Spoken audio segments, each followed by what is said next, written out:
Bismillahirrahmanirrahim.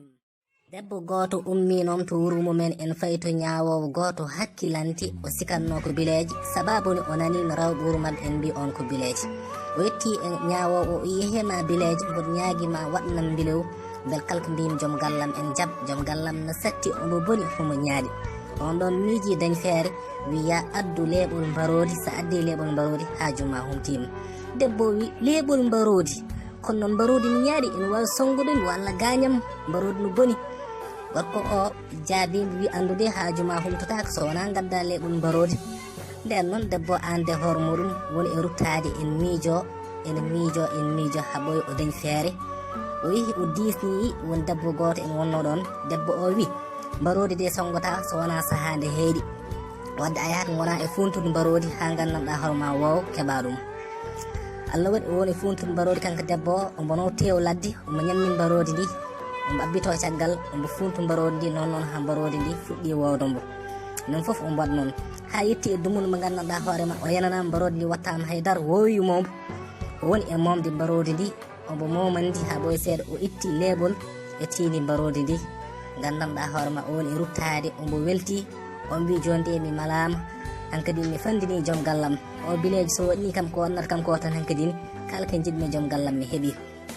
Allah waɗi o rutti o artoon gandanɗa hoorema to ñawowo on wi an kam holno no mbaɗɗa ha keɓɗa ngollo leeɓol o wi kam puntanɗo mbarodi ndi mboɗo ñammin ɗum tew mbeɗa hollimbo newade noon ha keɓmi gandanɗa hoorema mbarodi ndi ñawowo wimɓe hema banam debbo argayi woto funtu hoorema bi mana woto hangue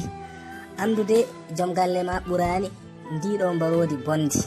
ala joom galle ma ɓurani mbarodi ndi bondi ya waddu anen de e joom galle ma ko mbadduɗa ko e mbarodi ndi keɓamba woto adde makka sattede mba samba andude ko neware addani sattede addata sattede addata tan ko suna e ko nimsata alors debbo miici haalka ndeysan o yeehi o wawre joom galle makko o woni gandanɗa hoorema sehel joom galle makko ɓe gondi sehilade ndeysan dewgal hakkude mabɓe weli ɗum tagui est ce que annabi sallllahu alayhi wa sallam mo gandanɗa hoorema biyannoɗo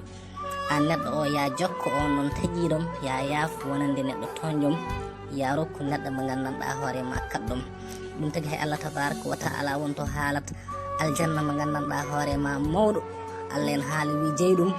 yimɓe ɓe gandanɗa hoorema sakkotoɓe saaha yaajede e saaha faaɗede